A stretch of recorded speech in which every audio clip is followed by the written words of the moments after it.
साथियों, कहा गया है कि समर्थ को नहीं दोष गोसाई, यानी कि बाबा गोस्वामी तुलसीदास ने रामचरितमानस में ये कहा है कि समर्थवान व्यक्ति को कोई दोष नहीं लगता।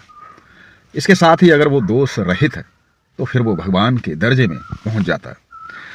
साथियों, आपने देखा होगा कि चाहे बुद्ध हुए हों, चाहे कृष्ण हुए हों, चाहे राम, ये सभी राजघराने से थे। कोई सामान्य पृष्ठभूमि से या सामान्य परिवार से नहीं था। हाँ, सामान्य परिवार से जन्मा हुआ व्यक्ति अगर अच्छे काम करता है तो वो संत हो सकता है, भगवान नहीं। कारण ये है कि जैसे कोई बड़ा व्यक्ति, बड़े ओहदे का व्यक्ति हो, और वो अगर मान लीजिए कोई जेल अधिकारी अगर रिक्शे पर बैठकर जा रहे हों, या मान लीजिए सड़क पर खड़े होकर किसी सब्जी वाले से सब्जी खरीद रहे हों, तो लोग बड़ा तारीफ करेंगे कि बड़े ही सहृदय और सरल स्वभाव के हैं।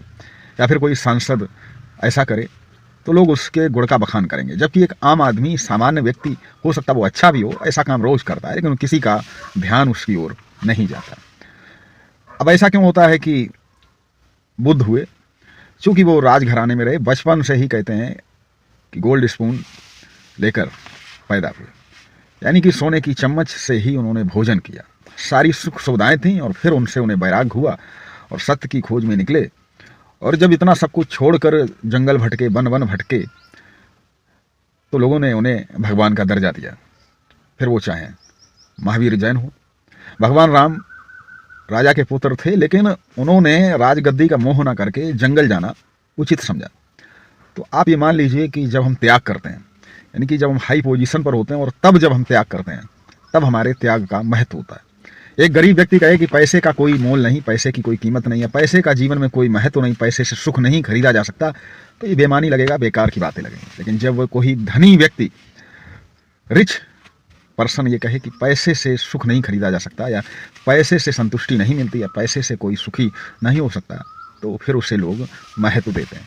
तो साथियों, त्याग करने से पहले आप उसके मालिक बने, उसके बाद त्याग करते हैं तो लोग उसको महत्व देंगे।